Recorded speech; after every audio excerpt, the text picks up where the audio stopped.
An elderly grandmother reveals something no one expected, her dark past in a diabolical convent. It all begins when her great-granddaughter finds a hidden rosary and awakens secrets buried for decades. From there, shocking truths about rituals, experiments, and disappearances come to light. Get ready, because this true story will shock you from beginning to end. If this story interests you, don't forget to subscribe to our channel and tell us which city you're watching from. We'll continue. I promise this will be the best story you'll ever hear in your life. In the small town of Golden Ridge in rural Pennsylvania, Mrs. Eleanor Thompson was known as the loving matriarch of the community. At 78, her white hair framed a face marked by time, but always illuminated by a welcoming smile. On the porch of her simple house, she would rock in her chair while serving coffee and homemade cookies to neighbors who came seeking advice. For her 5 children, 12 grandchildren and 3 great-grandchildren, Eleanor was the safe harbor, the strong woman who never left the family unsupported, even in the most difficult times. Her calloused hands told stories of hard work as a seamstress, a profession that had supported everyone after the departure of her husband, when the children were still young. The Thompson family was respected in town. Sunday lunches at Eleanor's house were a tradition, with a bountiful table and shared stories. But there was a peculiar silence when the subject was the matriarch's youth. Everyone knew she had come from a distant town, but the details always remained nebulous. The past was left behind, she would say when someone approached the topic. At school, Eleanor's great-grandchildren grew up hearing about their heroic grandmother, who sewed uniforms for important institutions and who had single-handedly raised 5 exemplary children. Charlotte, the youngest of the great-grandchildren, just 11 years old, had inherited her grandfather's insatiable curiosity and her great-grandmother's attentive gaze. While others were content with evasive answers, she observed the distant look that took over Eleanor when certain songs played on the radio. It was during a school project on family trees that Charlotte noticed the inconsistencies. In the family records, Eleanor's story began at age 19 when she arrived in Golden Ridge. What had happened before that? Why did no one know her parents' names? Why were there no photographs of her adolescence? One rainy afternoon, while helping her great-grandmother organize the old sewing chest, Charlotte found, hidden under a worn fabric lining, a small dark wooden rosary, different from the others that Eleanor kept. Next to it, a carefully folded yellowed piece of paper. When she opened it, she saw only a date and the name, St. Scholastica Convent. "What's this, great-grandma?" she asked innocently, holding the rosary. Eleanor's face turned pale. Her hands, always steady when handling a needle, visibly trembled. For a moment it seemed that decades had been added to her countenance. The heavy silence that followed was broken by the sound of rain intensifying on the roof. "Some things are difficult to explain, my little one," she finally replied, her voice choked. "There are places that, even when left behind, never completely leave us." It was the first time Charlotte saw vulnerability in the woman who seemed unshakable, and it was at that moment that the girl, with the sincerity characteristic of youth, asked the question that no one had ever dared to ask directly. "Where did you really come from, great-grandma? Why do you never talk about it?" What followed was a long sigh, as if Eleanor finally allowed herself to release a weight carried for decades. Looking at the rosary in her wrinkled hands, she murmured, "Perhaps it's time to tell. Perhaps the silence has lasted long enough." That late afternoon, with the rain as witness, Eleanor began to unearth long-buried memories, a story that had begun 60 years before when she was still Ellie, a 16-year-old teenager, sent to a convent in rural Pennsylvania under the promise of education and protection. What she didn't know as she crossed those iron gates was that her life would never be the same again, and that silence sometimes can be the cruelest prison that exists. Eleanor's words came out slowly, like languid drops from a river dammed for decades. The rain had stopped, but the sky remained cloudy, as if time itself wanted to create the perfect setting for that revelation. "I was 16 when my father decided I needed discipline," she began, her eyes fixed on some distant point in the past. "My mother had fallen ill, and I, being the oldest daughter, questioned his decisions too much. In those days, girls like me were considered difficult. Charlotte listened attentively as the afternoon waned and shadows lengthened in the small living room. The rest of the family would arrive only on Sunday for the traditional lunch. They had time. St. Scholastica Convent was isolated near Harrisville. I remember the day I arrived there, the sound of my shoes echoing on that cold stone floor. The Mother Superior, Sister Catherine, had a smile that never reached her eyes. "Here you will find purpose and discipline," she said. What I found was something very different. Eleanor explained how the first days were of painful adaptation, waking up at 5 in the morning, incessant prayers, work in the garden and kitchen, etiquette lessons and religious studies. Silence was mandatory for most of the day. Questions were discouraged. Curiosity was seen as a defect.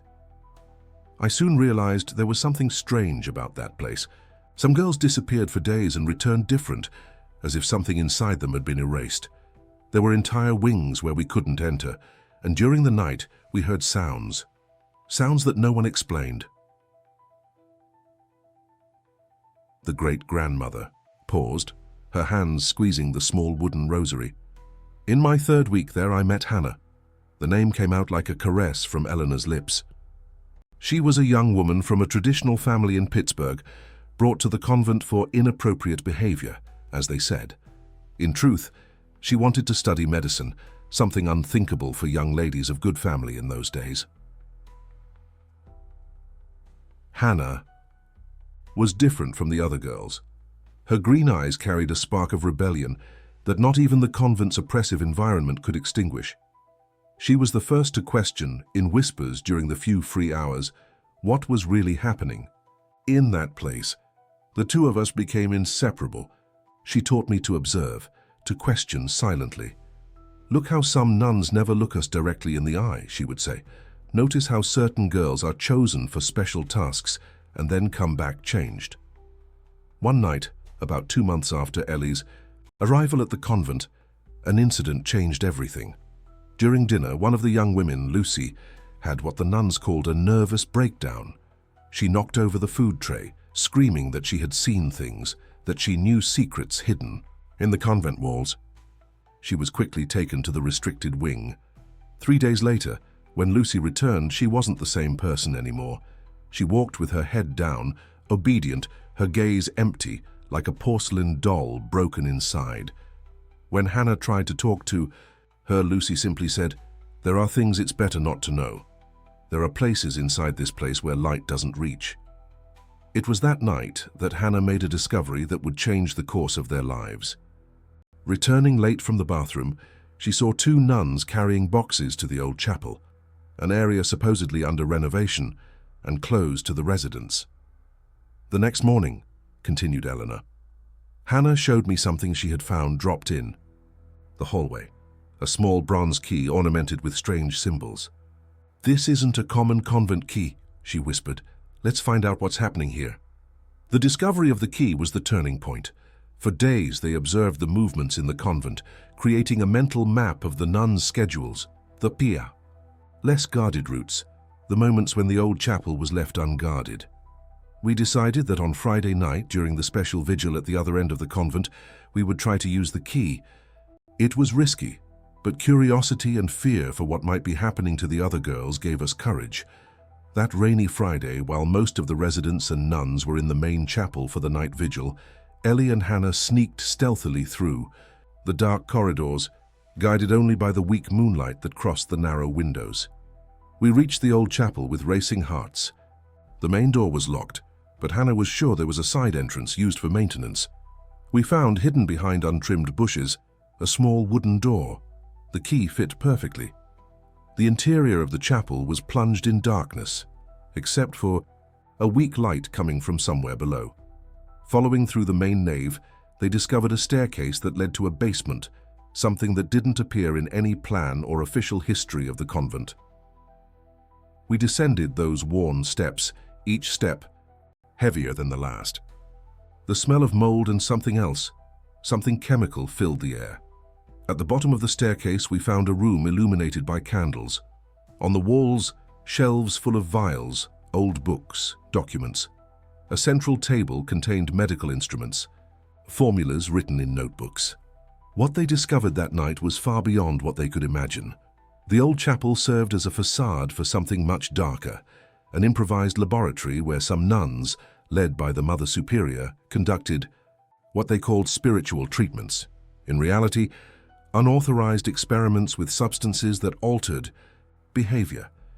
There were detailed records of each patient. Girls considered rebellious, questioning, or simply unwanted by their families were subjected to treatments that made them docile, obedient, empty, all in the name of spiritual purification. The most shocking thing was finding, in a small adjacent room, Lucy and two other girls semi-conscious tied to chairs. Next to them, vials of unidentified liquids and a nun who methodically recorded their reactions in a notebook. Hannah acted on instinct. While I was paralyzed with horror, she took one of the record notebooks and a small box of samples. "We need evidence," she whispered. "No one will believe us without this." That's when they heard footsteps coming down the stairs. They hid behind an old cabinet, barely breathing, as the Mother Superior and another nun they had never seen before entered the room. "What I heard in that conversation changed my life forever," said Eleanor, now with tears in her eyes. They talked about how some girls responded well to treatment, while others needed stronger doses.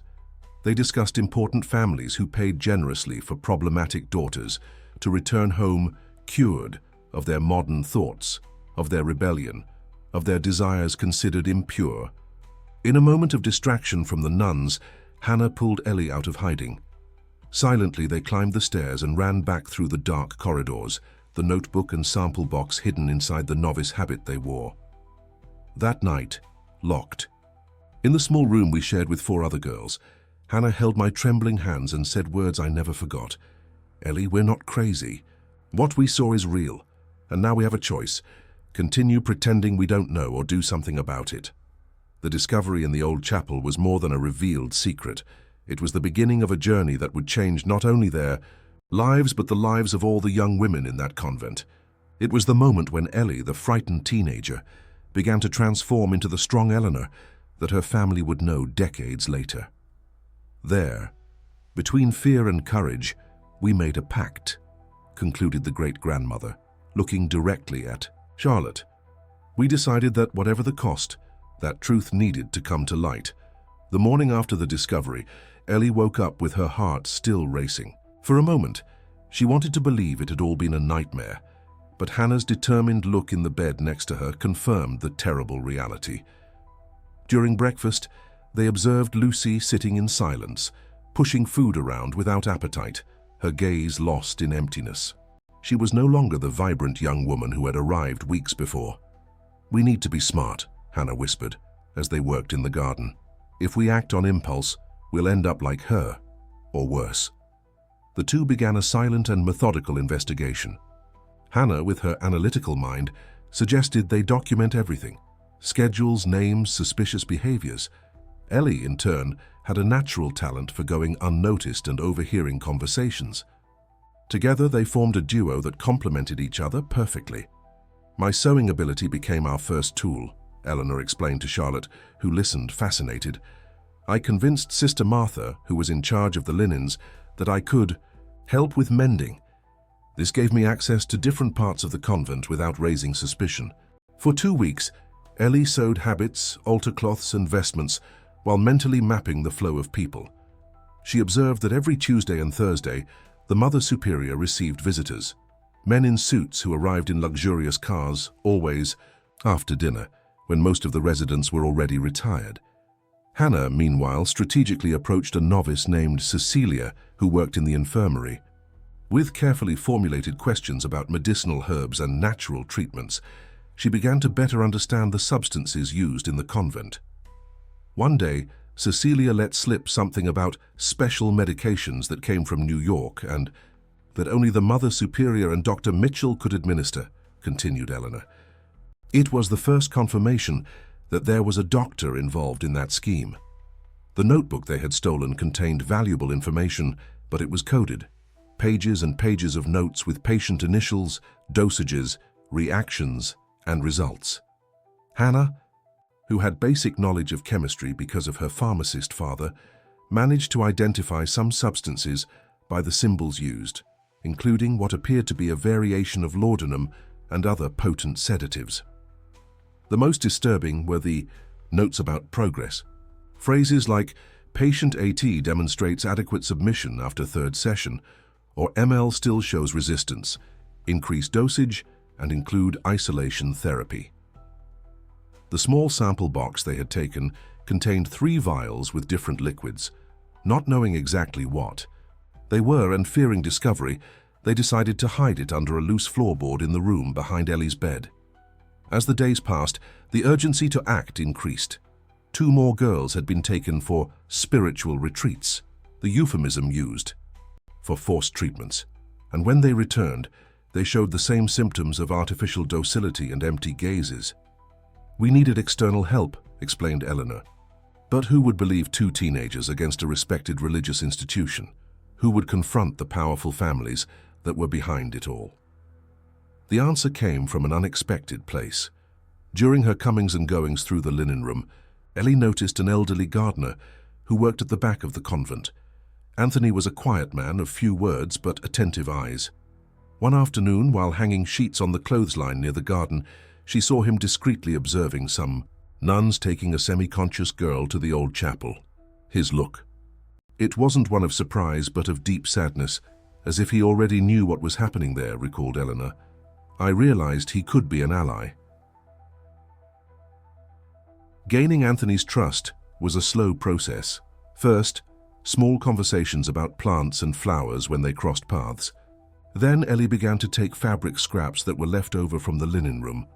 "For your wife to make quilts," she would say, knowing he was a widower and lived alone in a small house outside the convent walls. After almost a month of careful approach, during a rainy afternoon when they were working in the same covered area, Ellie finally gathered courage. "Mr. Anthony, how long have you been working here?" "Almost 30 years, girl," he answered, without raising his eyes from the plant he was pruning. "And have you always seen the same things happening?" The silence that followed was tense. The old gardener finally raised his gaze, studying Ellie's face intensely. "What things do you think happen here, girl?" "Things that shouldn't happen in a holy place," she answered, her heart racing. "Things that make girls go in one way and come out another." Anthony looked around, making sure. They were alone and spoke in a low voice. "My daughter was here many years ago. She left different. She was never the same again. That's why I keep watching, waiting." That confession was the beginning of a crucial alliance. Anthony knew every corner of the convent, every routine, every secret passage built decades before. More importantly, he had access to the outside world and as a long-time employee didn't raise suspicions. He told us he wasn't the only one who suspected. In the nearest town there were rumors, whispered stories about girls who returned transformed from St. Scholastica Convent. But no one had proof, and the families who sent their daughters there were too powerful to be questioned. With Anthony's help, they devised a plan. They needed to gather concrete evidence and find someone with enough authority to confront that system. The gardener mentioned a nephew who worked as a clerk at the sheriff's office in Harrisville. He didn't have power, but he knew people who could help if they had sufficient evidence. The first part of our plan was to document everything with precision, explained Eleanor. Hannah had the idea of using a small notebook where we noted dates, times, names of girls taken for treatment, how long they were absent, and how they returned. We hid these notes inside the lining of one of the pillows. Ellie took advantage of her position in the linen room to create a small communication system. Using colored threads in specific patterns on the cuffs of the habits she mended, she indicated to Hannah when there was new information or when it was safe to meet in the garden tool shed to talk with Anthony. It was risky, but each small step gave us more courage, said Eleanor, her eyes shining with the memory of that determined young woman she once was. Hannah managed, through Cecilia, to get information about the medications used in the infirmary. We discovered there was a separate stock locked in a special cabinet to which only the Mother Superior had access. The plan advanced when Anthony managed to make a copy of the key to the old chapel. During his maintenance tasks, He had momentary access to the Bursar sisters' keyring and took the opportunity to make a soap impression of the key they needed. On a stormy night, when the electricity failed and the convent was in confusion, Hannah and I sneaked again to the chapel, this time armed with a small lantern and determined to collect more evidence. On the second visit to the secret laboratory, they found something even more disturbing. A file room with records dating back more than 2 decades. Hundreds of young women had gone through those treatments.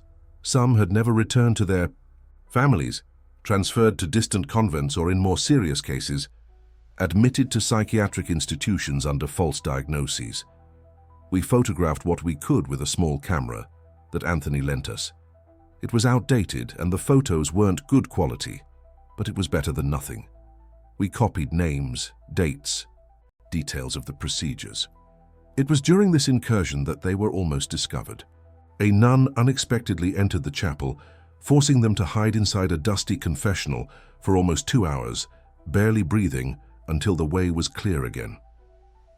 When we finally left the convent that night, something had changed inside us, said Eleanor, now holding Charlotte's hands between hers.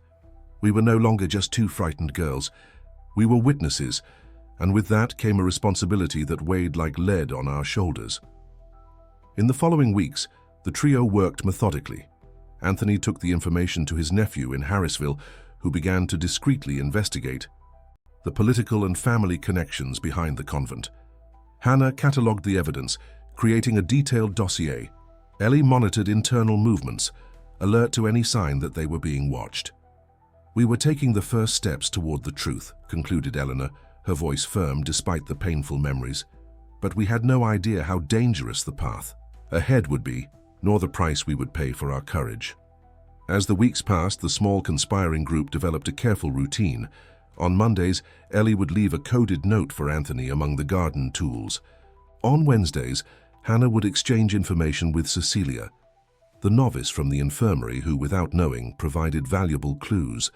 And on Sundays, during visiting hours, when neither of them received anyone, they would meet briefly at the farthest point in the garden to consolidate discoveries. Autumn was advancing, and with it grew the urgency. Anthony's nephew, James, had found a sheriff in Pittsburgh willing to investigate, but he needed more compelling evidence. Blurry photos and notes made by teenagers would not be enough against an institution protected by the church and influential families. We need irrefutable proof, insisted Hannah, something that no one can deny or hide. It was Ellie who had the idea. What if we could get a sample of the medications?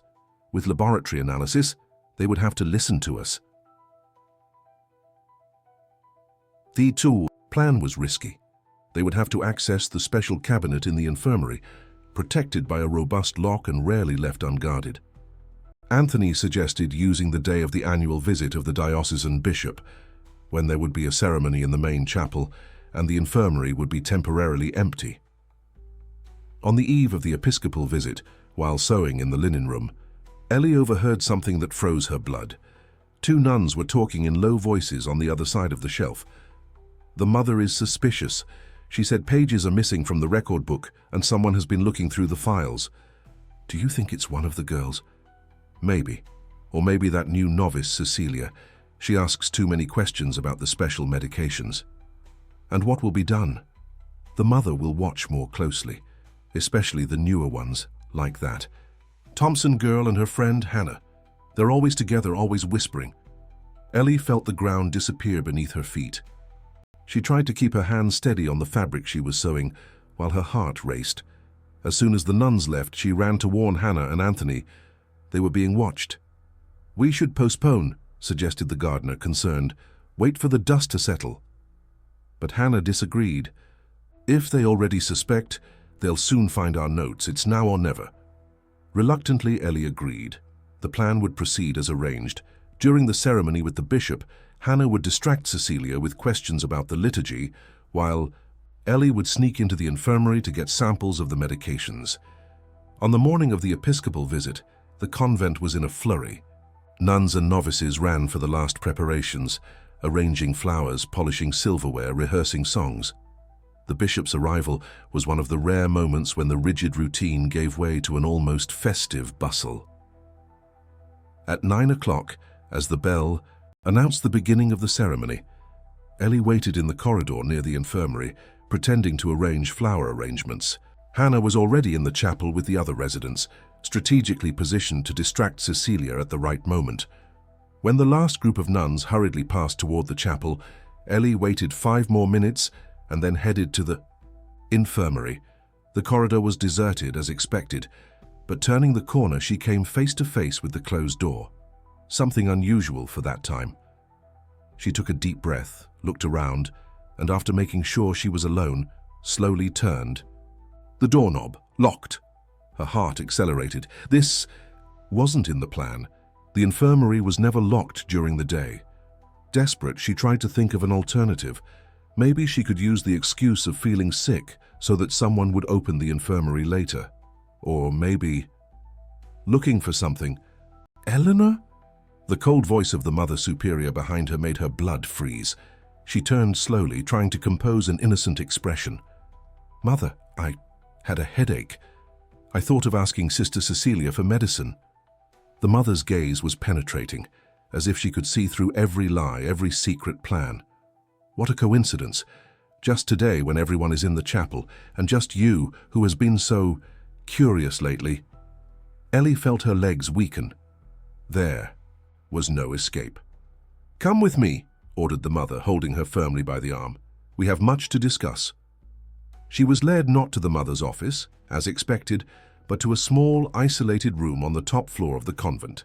A room she had never seen before, with thick walls and a single high window almost inaccessible. You will stay here until we decide what to do with you, declared the mother, locking the door from the outside. Perhaps a few days of isolation and reflection will help correct this inappropriate behavior. The sound of the key turning in the lock echoed like a sentence. Ellie was trapped. The hours dragged on. By the position of the sun in the small window, she calculated that morning had turned into afternoon. No one came to bring food or water. The silence was absolute, except for the occasional footsteps in the external corridor. When night fell, darkness swallowed the small room. Ellie huddled in a corner trying to control the panic. She thought of Hannah. Had she also been discovered? And of Anthony. Would he know what had happened? On the second day of confinement, the door finally opened. 2 nuns she had never seen before brought a tray with bread, water, and a bowl of cold soup. No words were exchanged, despite Ellie's desperate questions. It was on the afternoon of the 3rd day that the Mother Superior returned, accompanied by Dr. Mitchell, a middle-aged man with graying hair and a clinical gaze whom she had seen a few times at the convent. Eleanor Thompson, began the mother, her voice laden with false compassion. We are very concerned about your recent behavior. Excessive curiosity, disrespect for rules, negative influences. I did nothing wrong, protested Ellie, her voice weak from lack of adequate food. Dr. Mitchell believes you may be suffering from a nervous imbalance. It's common in girls your age, especially those with questioning tendencies. The doctor approached, holding a syringe. It's just a mild sedative, he explained, with a smile that didn't reach his eyes, to help you relax while we talk. Ellie backed up to the wall. I don't need sedatives. I want to get out of here. I want to talk to my father. Your father entrusted your education and well-being to us, replied the mother firmly, and we will do whatever is necessary to ensure that you become a proper and obedient young woman. What followed was an unequal struggle. Ellie tried to resist, but the nuns held her with surprising strength.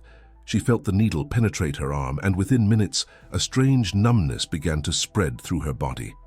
Her mind became cloudy, her thoughts disconnected. In the days that followed, she lost count of how many there were. She received injections regularly.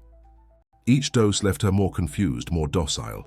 Between periods of lucidity and mental fog, she tried to cling to memories of what she had discovered, of the plan they had made, of who she was before that room. Hannah, she murmured to herself, like a mantra. Anthony, the evidence, I can't forget. But it was becoming increasingly difficult to remember why that was important. Why had she defied the rules? Why not simply accept life at the convent, like all the others? In one of the rare moments of clarity, she realized what they were doing. It wasn't just punishment, it was the same treatment they applied to the other girls. They were trying to erase her will, her curiosity, her essence. It was then that she knew. If she didn't find a way to escape, soon nothing would be left of Ellie Thompson. She would be just another young woman with an empty gaze and automatic obedience. One night, perhaps a week after her capture, perhaps more, the door to the room opened silently. Ellie was lying on the small bed, semi-conscious after the evening dose of medication. She thought it was another visit from the doctor or the nuns, but the figure that entered was smaller, more agile. "Ellie," whispered a familiar voice. "Can you hear me? It's me, Hannah." Through the mental fog, Ellie focused on her friend's face. Hannah looked worn, with deep, dark circles and a recent cut on her lip. "How?" "We don't have time. I got a copy of the key. Anthony is waiting in the garden. We have to go now." With immense effort, Ellie tried to stand, but her legs gave way. The effect of the medications was still too strong. "I can't," she murmured, tears of frustration running down her face. "I'm too weak." Hannah looked nervously at the door. "I'll help you, but you need to try. It's our only chance." With Hannah serving as support, Ellie managed to stand. Each step was a monumental effort. Her mind was still partially clouded, but the adrenaline of escape helped clear her thoughts. In the dark corridor, Hannah explained in whispers, "They interrogated me for days. I denied everything, pretended I didn't know anything.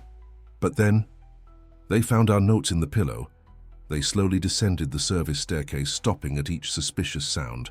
The convent slept, but some nuns always kept vigil. Each corner represented a danger." "And Anthony?" asked Ellie, as they dragged themselves through the corridor that led to the back door. "He was fired, accused of stealing tools, but he refused to leave without us. He's been sleeping hidden in the garden shed, looking for a way to help us." When they finally reached the door that led to the garden, Hannah stopped.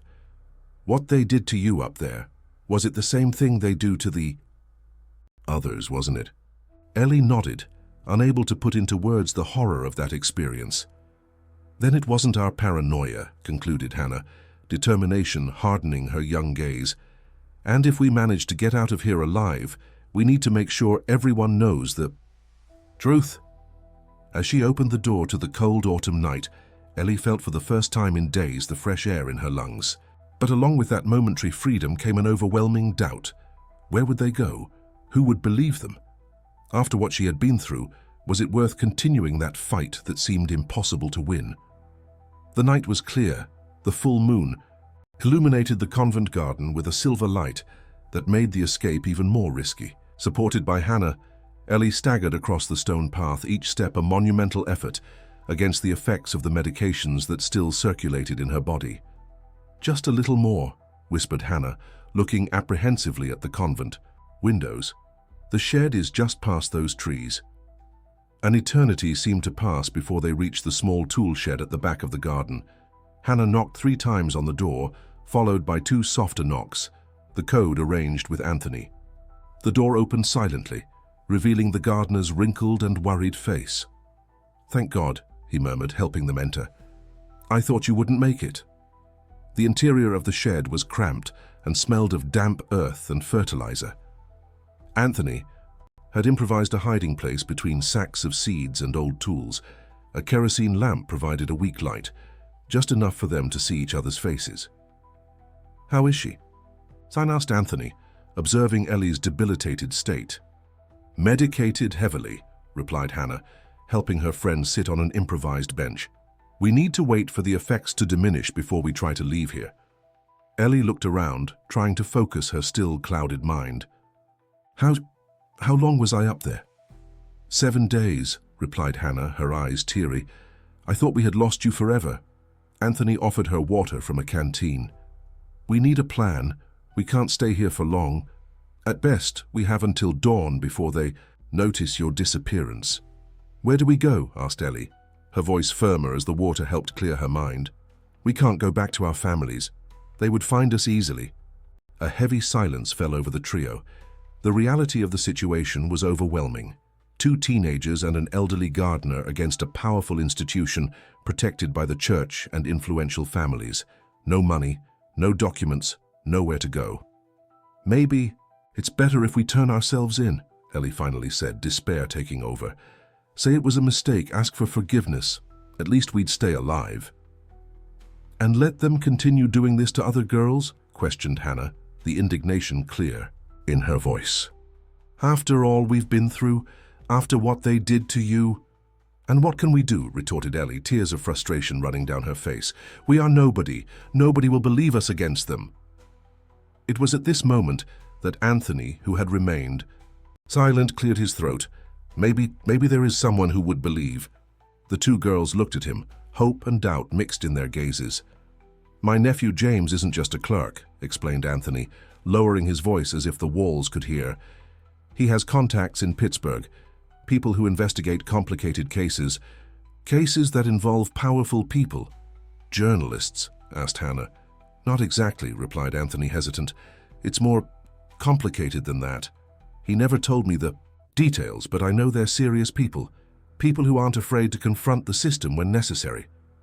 Ellie and Hannah exchanged glances. It was a tenuous chance, but it was the only one they had. "How do we contact him?" asked Ellie. "We can't, not directly," explained Anthony. "But I know where to find him if we can get to Harrisville." "Which is at least 20 miles from here," interrupted Hannah, disheartened. "On foot at night with Ellie in this state." Another heavy silence fell over them. The situation seemed impossible. That's when they heard it.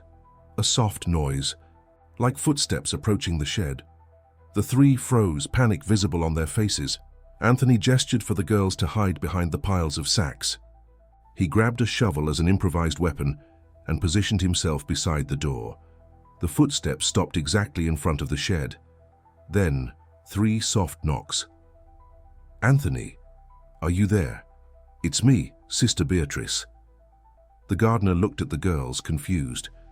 Sister Beatrice was one of the oldest nuns in the convent, always quiet, always observant. He had never exchanged more than a few words with her in all his years working there.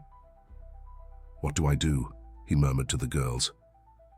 "Don't open," whispered Hannah. "It could be a trap." But Ellie, for some reason she couldn't explain, felt something different. "Wait, I think we should listen to her." Before they could discuss further, the nun's voice sounded again, now more urgent. "I know the girls are there with you. I didn't come to harm them. I came to help. Please open. We don't have much time." After a moment of hesitation, Anthony opened a crack in the door, still holding the shovel. On the other side was Sister Beatrice, a woman in her early 60s, thin with clear eyes that carried an old sadness. She was alone and carried a small bag. "May I come in?" she asked, her voice calm but firm. Anthony looked back, receiving a hesitant nod from Ellie. He opened the door just enough for the nun to pass and quickly closed it again.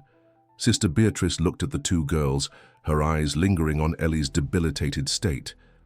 Something in her gaze changed, a mixture of sadness and determination. "You look like your mother," she said to Ellie, surprising them. "My mother? You knew my mother?" The nun nodded slowly. "Helen Thompson. She was in this same convent 30 years ago. She was my friend." Ellie felt as if the ground had disappeared beneath her feet. Her mother had never mentioned having spent time in a convent. She spoke little about her youth, and when she did, they were just vague stories about her life on her parents' farm. "That's not possible," she stammered. "My mother was never here." "Yes, she was," affirmed Sister Beatrice, with the certainty of someone who has carried a truth for a long time.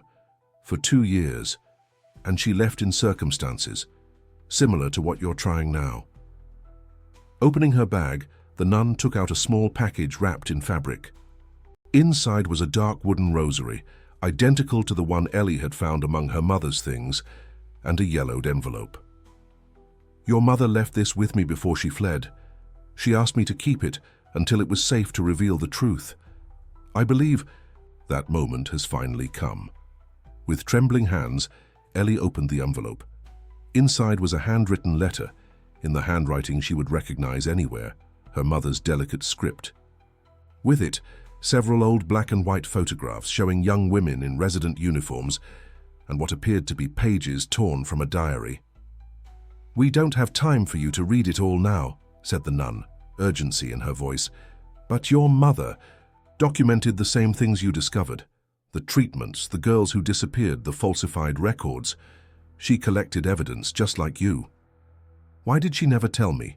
asked Ellie, stunned by the revelation. "To protect you," replied Sister Beatrice. "She managed to escape, but the price was high.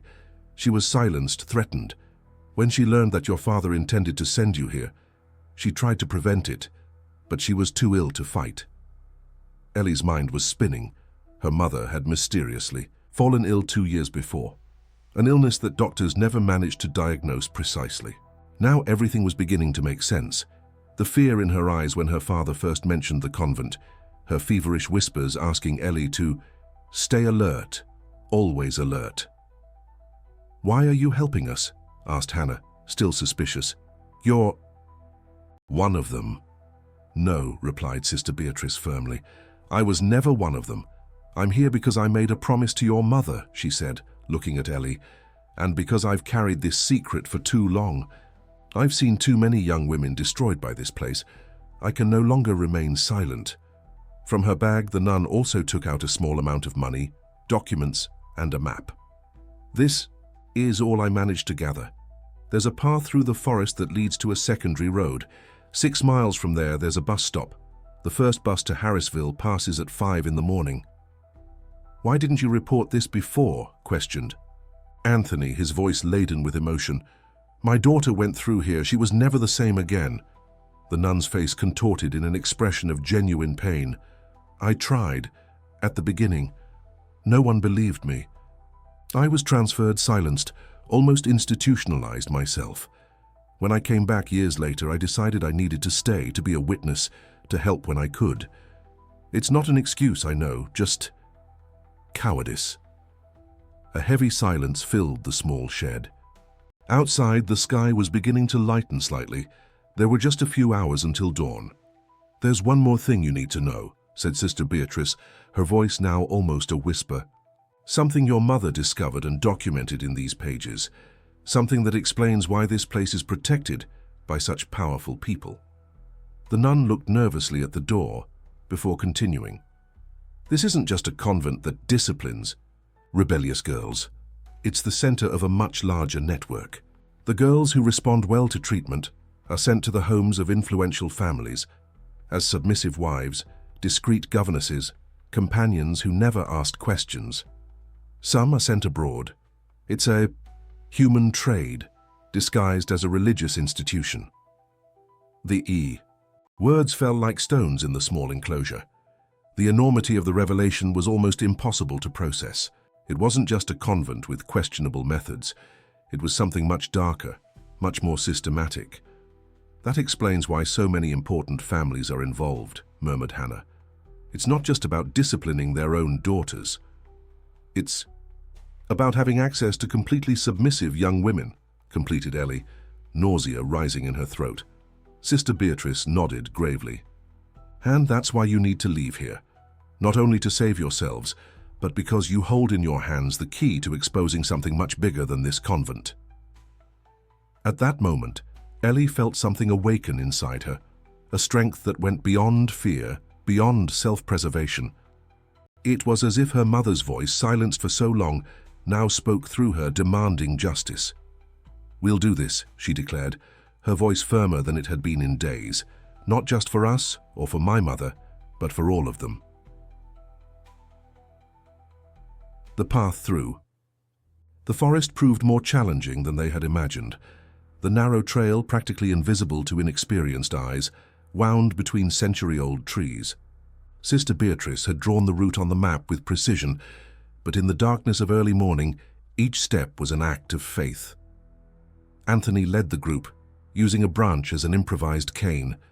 Behind him, Hannah and Ellie advanced slowly, the latter still struggling against the residual effects of the medication. Her legs trembled, her mind oscillated between moments of clarity and confusion. "Are you managing?"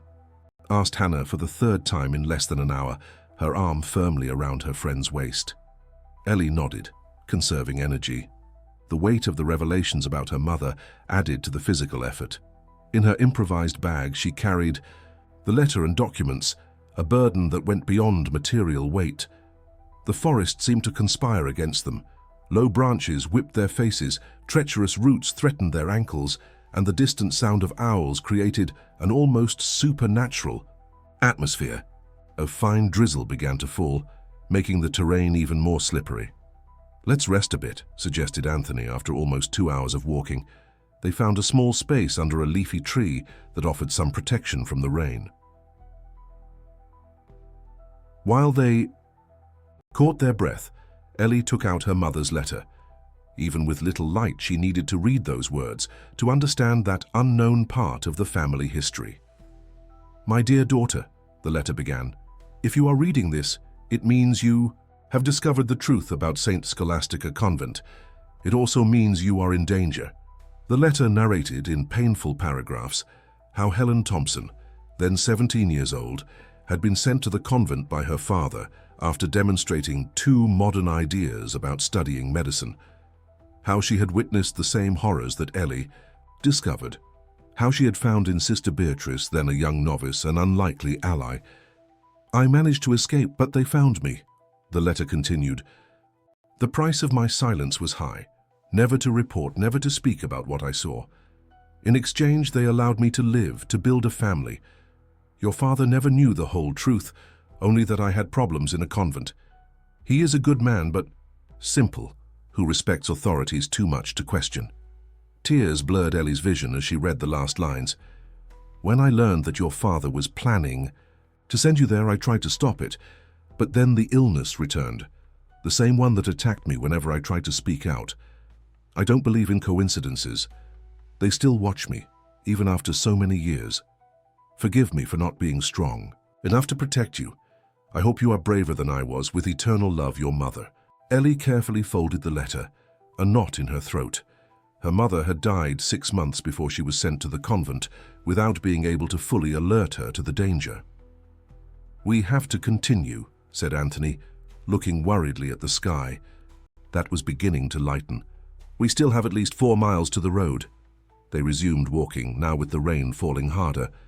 The sloping terrain made each step a challenge. Ellie felt her strength ebbing, but determination kept her moving. For her mother, for the other girls. That's when they heard it, distant but unmistakable, the barking of dogs. "They're looking for us," murmured Hannah, the panic evident in her voice. "Quick," ordered Anthony. "We have to reach the road before them." They quickened their pace, abandoning caution. The barking grew closer. Ellie felt her heart hammering against her chest, the air burning in her lungs. The medication still in her system made the effort almost unbearable. Fate seemed determined to stop them. As they crossed a small stream swollen by the rain, Anthony slipped. The sound of breaking bone was followed by a muffled cry of pain. "My ankle," he groaned, his face contorted. "I think it's broken." Hannah and Ellie ran to help him. The ankle was already visibly swelling. There was no way the old gardener could continue walking. "Go," he said, his eyes teary. "I'll delay them here. Tell them I forced you to flee, that—" "You didn't know anything." "We won't leave you," protested Hannah. "You have to go," insisted Anthony. "The evidence needs to reach James. It's the only way to end all this." The barking was getting closer and closer. They were out of time, out of options. "I promise we'll send help," said Ellie, squeezing the old gardener's hand. "Hold on." With heavy hearts, the 2 girls continued, now running whenever the terrain allowed. The rain had turned into a storm, soaking their clothes, making them heavy as lead. Ellie felt on the verge of collapse. Each breath was a battle. Her body, weakened by the week of confinement and forced medication, protested with each step, but the barking behind them allowed no rest. After what seemed like an eternity, they finally spotted the road, a narrow strip of dirt cutting through the forest. The morning light was already announcing itself on the horizon. "We made it," gasped Hannah. "Now we just need to reach the bus stop." But the victory was short-lived. As they left the cover of the trees, they realized the road was flooded in several spots. What should have been a walk of just over an hour now seemed impossible in the time they had. And then the final blow, flashlight beams cutting through the forest behind them, male voices shouting orders. It wasn't just dogs. There were armed men in the search. "They'll never let us get to Harrisville," murmured Ellie, the realization falling on her like a tombstone. "They'll never let us tell this story." The two looked at each other, the despair evident. They were soaked, exhausted without Anthony, with pursuers rapidly approaching. Maybe we should turn ourselves in," suggested Ellie, her voice broken. "Say we were confused, that we're sorry. At least we'd stay alive." Hannah stared at her, incredulous. "And what would happen after? The same thing they did to your mother, to all the others? Is that what you want?" "No," exclaimed Ellie. "But look at us, two teenagers against this whole system. Your family will eventually look for you. Mine. My father doesn't even know what really happens there. How can we fight against this?" The flashlight beams were approaching. The barking was so close, it seemed to tear the air around them. "I'm not going back," declared Hannah, determination hardening her young face. "I'd rather—" She didn't finish the sentence, but Ellie understood. A heavy silence fell between them, broken only by the sounds of pursuit and rain. "My mother tried to fight," whispered Ellie, tears mixing with the rain on her face. "And they broke her. They silenced her. They slowly poisoned her over the years. And now here I am repeating her story." Hannah took her trembling hands. "We are not our mothers. We are not alone as they were." But the words of comfort sounded empty in the face of the relentless reality that surrounded them. Ellie looked at the flooded road ahead and at the forest behind, from where their pursuers would emerge at any moment. She was cornered, not just physically, but by all the weight of the history she had just discovered. At that moment, she felt smaller and more powerless than ever. She wasn't a romance heroine ready to defy the world. She was just a 16-year-old girl, scared, soaked, medicated, exhausted. A girl who had dared to question what shouldn't be questioned, and would now pay the price. "I can't go on anymore," she confessed, falling to her knees in the mud. The weight of everything, the betrayal, the discovery about her mother, the escape, abandoning Anthony, the pursuit, was too overwhelming. "I don't have the strength to continue." Hannah knelt beside her, also crying. "Ellie, please. Maybe it's our destiny," continued Ellie, her voice choked. "Maybe some stories shouldn't be told, some truths shouldn't be revealed." The lights were now so close they could distinguish the beams cutting through the rain. Male voices shouted their names. The sound of the dogs was deafening. "I'm afraid," admitted Ellie, suddenly feeling like the child that, deep down, she still was. "I don't want to go back to that room. I don't want to forget who I am." It was in this moment of absolute despair that the most unlikely thing happened. Headlights cut through the darkness ahead of them, not coming from the forest, but from the flooded road. An old Jeep was slowly advancing through the water, the high tires allowing passage where ordinary cars would get stuck. The vehicle stopped a few meters from them. The driver's door opened, revealing a middle-aged man with a leather hat protecting against the rain. "Are you Eleanor and Hannah?" he shouted over the noise of the storm. The two froze, suspicious, without answering. "I'm James," he continued. "Anthony's nephew. Sister Beatrice contacted me after you left. Get in, quick." Hannah reacted first, pulling Ellie up. "Let's go. It's our only chance." But Ellie hesitated, paralyzed between fear and hope. What if it was a trap? What if this man was working for the convent? How to trust anyone when her whole world had revealed itself to be a lie? "We don't have time," insisted James, looking nervously at the lights approaching in the forest. "They're coming. How do we know we can trust you?" they asked Hannah, protecting Ellie with her body. The man pulled something from his pocket, a dark wooden rosary, identical to the one Ellie carried, identical to what her mother had left.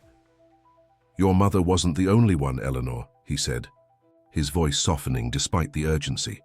"There were others before. There was my sister." In that instant, Ellie made her decision, not because of trust in the stranger, but because in the deepest depths of her despair, a small flame still burned, the same one that had led her mother to document everything, even knowing she might never be able to use that evidence. With The last strength she had left, she rose from the mud and, firmly holding Hannah's hand, ran to the jeep. The two threw themselves into the back seat as James accelerated, the wheels skidding in the mud before gaining traction. Through the foggy rear window, Ellie saw the first pursuers emerge from the forest, their shouts of frustration lost in the storm. For a fleeting instant, she swore she saw Sister Beatrice's silhouette among the trees, watching their escape. "Where are we going?" asked Hannah, shivering from cold and adrenaline. "To a safe place," replied James, his eyes fixed on the precarious road, "where you can rest before we decide the next step." Ellie closed her eyes, exhaustion finally winning. Her last consciousness before succumbing to sleep was of the heavy envelope against her chest, her mother's legacy, the burden of truth she now carried. A truth that had almost destroyed her, but that now needed to be her strength. Because some stories, even the most painful ones, need to be told. Ellie awakened slowly, consciousness returning in confused layers. She was lying in a strange bed, covered by a heavy wool blanket. The room was small but cozy, with wooden walls, and a window that showed a grey sky. For a disorienting moment, she couldn't remember where she was or how she had gotten there. Then, the memories returned in an avalanche. The convent, the discovery, the confinement, the desperate escape. Through the forest, the jeep appearing on the flooded road. She tried to sit up, but her body protested with pains she hadn't noticed during the adrenaline of the escape. The door to the room opened softly. Hannah entered, carrying a tray with tea and bread. She looked different, cleaner, calmer, but with deep, dark circles that spoke of sleepless nights. "You finally woke up," she said, a relieved smile illuminating her tired face. "We were worried." "How long?" "2 days," replied Hannah, placing the tray on a small bedside table. "You had a high fever when we arrived. The doctor said it was a combination of exhaustion, stress, and the medications they gave you at the convent." Ellie accepted the cup of tea with trembling hands. "Where are we?" "In the house of Mrs. Teresa, James's aunt. It's a farm a few hours from Harrisville. We're safe here, at least for now." The word safe sounded strange, almost unreal after everything they had been through. Ellie sipped the tea, letting the comforting warmth go down her throat. "And Anthony, did they manage to find him?" Hannah's face darkened. "James and some men went back to look for him, but—" She hesitated. "He wasn't there anymore, Ellie. Just drag marks in the mud. They took him." The news was like a punch to the stomach. Ellie closed her eyes, guilt and pain mixing in her chest. The old gardener had sacrificed his safety for them, and now he was in the hands of those who wouldn't hesitate to silence him permanently. "It's my fault," she murmured. "If I hadn't been so curious, if I hadn't insisted on discovering the truth." "No," interrupted Hannah firmly. "It was his choice, as it was our choice. As it was your mother's choice to leave those documents." At the mention of the documents, Ellie started. "The bag, the evidence." "They're safe," reassured Hannah. "James kept everything in the office. He has friends who can help us." In E. The hours that followed, as she regained her strength with homemade soup and more tea, Ellie got to know her savior better. James was a man of few words, with attentive eyes that seemed to constantly assess the environment around him. He wasn't just a clerk, as Anthony had said, but also an investigator who worked discreetly gathering evidence of abuses of power. "My sister was in that convent 20 years ago," he explained, sitting at the rustic kitchen table. "When she returned, she was another person. We never knew exactly what happened to her. 6 months later, she took her own life." The brutality of the revelation hung heavily over them. It wasn't just about girls being disciplined, it was about lives being systematically destroyed. "For years I tried to investigate, but always ran into walls of silence," continued James. "Powerful people protect that place. Traditional families, politicians, even some members of the church who prefer to look the other way." "What do we do now?" asked Ellie. "We can't simply return to our homes." "No, you can't," agreed James. "They're already looking for you. They visited your families, claiming that you ran away after stealing sacred objects from the convent. Your father, Eleanor, is devastated." The idea of her father believing she was a thief made her heart ache. He was a simple man who trusted authorities and the church without questioning. He would never believe her word against that of a mother. Superior. "But we have something they don't expect," said James, a determined gleam in his eyes. "We have the evidence your mother gathered, added to what you collected, and more importantly, we have the sample box." In the days that followed, as Ellie completely regained her strength, a plan began to take shape. James had contacts in Pittsburgh, an investigative journalist from a major newspaper, and a district attorney who wasn't afraid to confront the powerful. The evidence was analyzed, the medication samples sent to a laboratory, the names on the lists cross-referenced with official records. A dark puzzle began to form. For decades, St. Scholastica Convent had served as the center of an operation that went far beyond disciplining rebellious young women. It was a human trafficking system, disguised as a religious institution, where girls were medicated, indoctrinated, and then sent to serve powerful families, some as submissive wives, others as maids who would never question abuses, some even sent abroad. "It's bigger and more organized than we imagined," explained the journalist, a middle-aged man named Richard, who had discreetly arrived at the farm. "The names on these lists, they're families that control banks, farms, companies, people that no one would dare to accuse." "So it's impossible," concluded Ellie, disheartened. "We'll never achieve justice." "It's not impossible," corrected the district attorney, a thin and serious man named Mr. Mitchell, ironically the same surname as the convent's doctor. "It's dangerous, but we have something they didn't expect: chemical evidence." The laboratory analyses had confirmed the vials contained controlled substances, some even prohibited, potent sedatives, psychiatric medications in high doses, and compounds that had no legal registration. No religious institution would have permission to administer such substances. "The plan is simple," explained James. "We'll prepare a complete dossier, the documents, the chemical analyses, your testimonies. Richard's newspaper will publish a series of reports, starting with an impactful headline but without yet revealing the names of the powerful. At the same time, Mr. Mitchell will present the evidence to the district attorney's office and request an official investigation." "And if they try to silence us before?" asked Hannah, the fear evident in her voice. "That's why we'll need to be quick and precise," replied Richard. "And that's why you two are so important." "Us?" questioned Ellie, surprised. "We need your testimonies, recorded, documented, signed. Your faces and your voices giving name to the horror. Without this, they're just papers and vague accusations." The silence that followed was heavy as lead. The idea of publicly exposing their experiences, of confronting not just the convent but the entire system that protected it, was terrifying. "They'll come after us," murmured Ellie. "As they came after my mother." "Yes," agreed the district attorney without mincing words, "but this time you won't be alone, and this time silence won't be an option. Once the story goes public, silencing you would only confirm everything." What? Night alone in the small room, Ellie couldn't sleep. She took her mother's letter from under the pillow and reread the painful words, imagining the fear and loneliness she must have felt. She thought of Anthony, probably being treated at that moment to forget what he knew. She thought of the dozens, perhaps hundreds of girls who had passed through that system over the decades. When dawn finally came, she found Hannah sitting on the porch, observing the horizon. Without words, Ellie sat beside her. For a long moment, they just sat there, two teenagers carrying a burden they should never have had to carry. "I'm afraid," Hannah finally confessed. "Me too," replied Ellie. "But I'm more scared of the idea of doing nothing."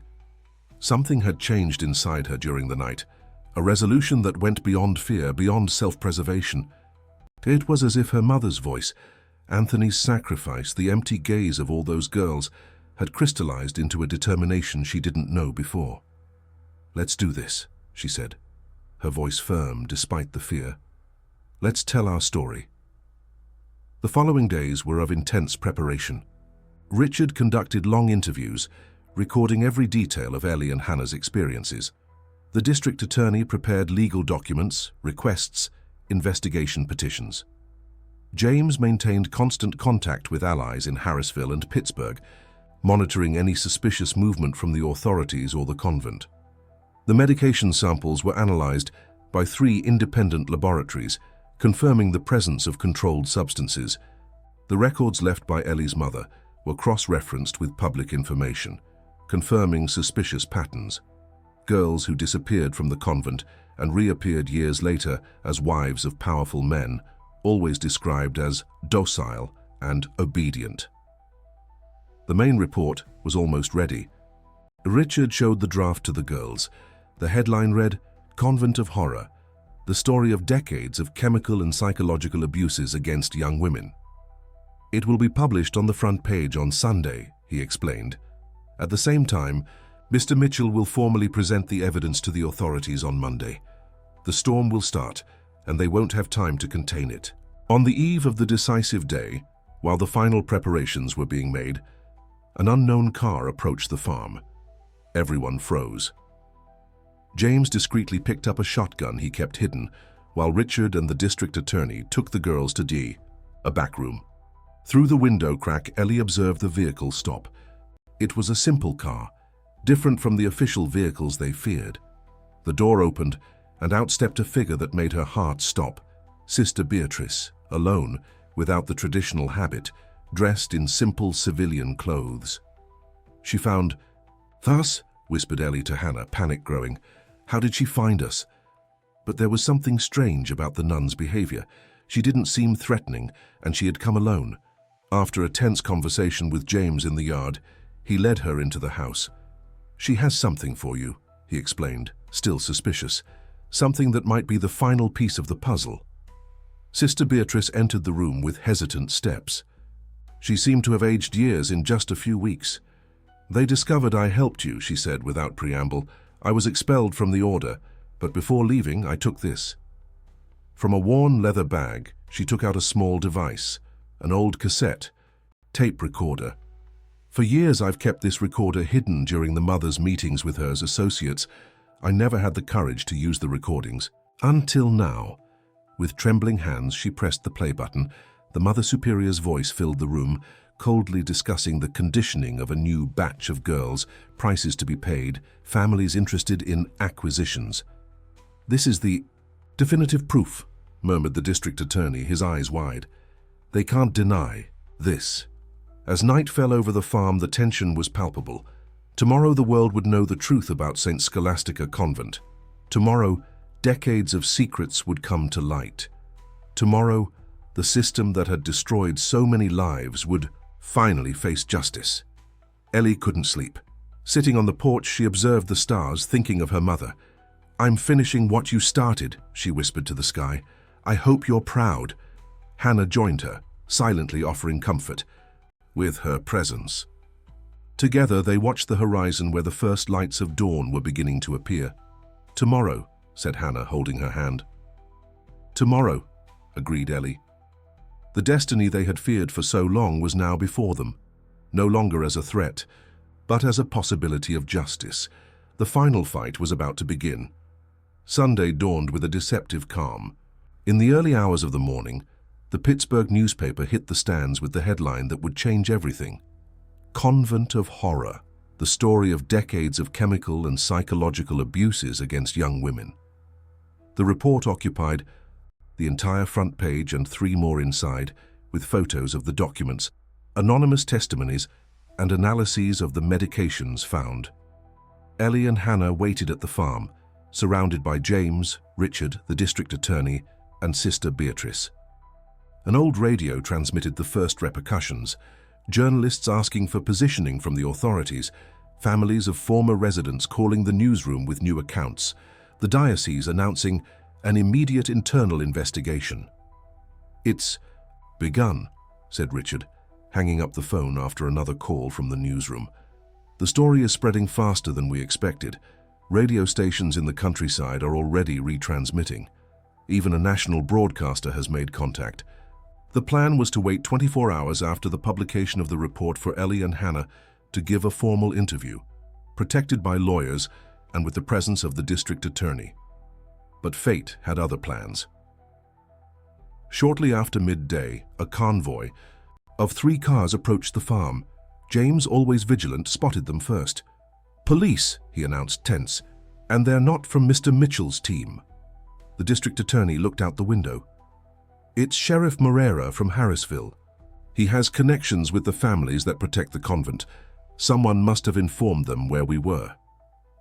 "How did they find out?" asked Hannah, the panic returning to her face. "That doesn't matter now," intervened Ellie, with a calmness that surprised everyone, including herself. "What matters is that the truth is already out there. The report has been published. They can't hide it anymore." The cars stopped in the yard. Uniformed men got out, led by a middle-aged sheriff with a grave expression.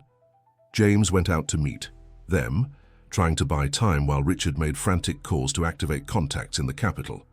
Ellie watched through the window, her heart racing but her mind strangely clear. Years later, she would remember that moment as the instant when she finally understood what her mother had tried to teach her, that truth, once released, has its own power. "They have a search and seizure warrant," informed James, returning hurriedly, "and an order to take the girls for investigation. They claim they are fugitives from a legal institution and that they stole private documents." "They can't do that," protested Sister Beatrice. "Not after the report." "They can try," replied the district attorney, picking up his phone, "but not without a fight." The following minutes were of extreme tension. The sheriff demanded to enter. James resisted at the door, demanding to verify the warrant. Richard transmitted the situation in real time to his contacts in the press. The district attorney spoke simultaneously with judges and colleagues in the capital. It was Ellie who broke the impasse. With a calmness she didn't know she possessed, she walked to the door. "I'll talk to them," she announced. "Ellie, no!" shouted Hannah, trying to stop her. "It's all right," she assured with a serene smile. "We're not alone anymore." She went out to the porch where the sheriff and his men waited. The midday sun illuminated her young but determined face. For an instant, everyone, police officers, journalist, district attorney, seemed to freeze, surprised by the presence of this girl who faced an entire system alone. "I am Eleanor Thompson," she announced, her voice clear and firm. "The girl from the report, the daughter of Helen Thompson, whom you silenced 30 years ago. I'm willing to go with you, but not without saying something first." The sheriff seemed disconcerted by this direct approach. He expected resistance, screams, perhaps an escape, not this calm teenager who faced him without fear. "Miss, we have orders to—" "I know you have orders," interrupted Ellie, "as you've always had orders, as you've always obeyed without questioning. But today is different. Today, all of America is reading about what happens at St. Scholastica Convent, and if you take me now, you'll only confirm every word in that report." At that moment, something unexpected happened. The radio in the police car began to transmit an urgent message. The sheriff stepped away to answer, his face visibly changing as he listened. When he returned, he seemed a different man, less authoritarian, more cautious. "There has been a change of plans," he announced, avoiding looking directly at Ellie. "We received orders from Pittsburgh to only verify the well-being of the minors and ensure they are not being coerced." What Ellie didn't know, but would discover later, was that at that exact moment, the story was gaining national proportions. Other former residents, inspired by the report, were beginning to speak. Families who for years had remained silent about the treatment received by their daughters now demanded investigations. A federal judge had just issued an order preventing any action against the key witnesses in the case. The following hours were surreal. More cars arrived, this time journalists, TV crews, radio. The district attorney received the news that the district attorney's office had officially opened an investigation, and St. Scholastica Convent was temporarily closed, with all residents being transferred to other supervised institutions. In the late afternoon, Ellie and Hannah gave their first formal interview side by side, telling their story. No longer anonymous, no longer hidden, but with heads held high, facing the cameras with the dignity of those who carry the truth. "We didn't do this for revenge," explained Ellie, her voice transmitted to millions of homes. "We did it because We believe some stories need to be told, no matter how painful they are. For all the girls who passed through those gates and came out different. For all the women who were silenced. For my mother, who carried this secret to the end. In the days and weeks that followed, the storm became an uncontrollable hurricane. Official investigations were opened at various levels. Documents were seized, testimonies collected. Was Mother Superior and Dr. Mitchell were placed in preventive detention. Powerful families tried to interfere, but the case had become too big to be hushed up. And in the middle of this whirlwind, news brought tears to Ellie's eyes. Anthony had been found alive, injured, confused after days of treatment, but alive. He was taken to a hospital in Pittsburgh where he would begin a long recovery process. 3 months after the publication of the initial report, Ellie finally returned to Golden Ridge. Her father was waiting at the bus station, his face marked by months of worry and sleepless nights. When he saw her step off the bus, there were no recriminations, only silent tears, and an embrace that said everything words couldn't express. "I'm sorry," he whispered, between sobs. "I'm sorry for not believing when your mother tried to warn me, for sending you there, for doubting when the story came to light." "It's all right, Dad," she replied, feeling the weight of the last few months finally dissipating. None of us could have fought alone against them, but together, we succeeded. At home, in the small living room where it all began with the discovery of the rosary, Ellie found a surprise. A box with her mother's personal belongings that her father had kept in the attic. Among old photographs and yellowed letters, she found a diary never seen before. On the first page, a dedication. "For my daughter Eleanor, when it's time to know the truth." Years passed. The case of St. Scholastica Convent became a landmark in American judicial history. Dozens of people were indicted, from nuns to doctors, politicians and businessmen, who financed and benefited from the scheme. More than 200 women were identified as victims over 4 decades of operation. Many never fully recovered, but found comfort in knowing they weren't alone, that they hadn't imagined the horror. Ellie graduated in law, specializing in the defense of victims of institutional abuse. Hannah followed the path of psychology, working with trauma and recovery. Together, they founded an organization that welcomed and guided survivors of abusive systems. On her desk, Ellie kept 2 objects that she never failed to look at every day: her mother's dark wooden rosary and a framed photograph of 3 generations of Thompson women, her mother, herself, and her newborn daughter, Helen. To little Helen, Ellie told stories, not of princesses and castles, but of real women who faced real monsters, stories of courage, of truth, of resistance, stories that needed to be told so they would never be forgotten. Because Eleanor Thompson had learned the most important lesson of all: silence can be the cruelest prison that exists, but truth, even painful, has the power to liberate not only those who reveal it, but entire generations that will come after.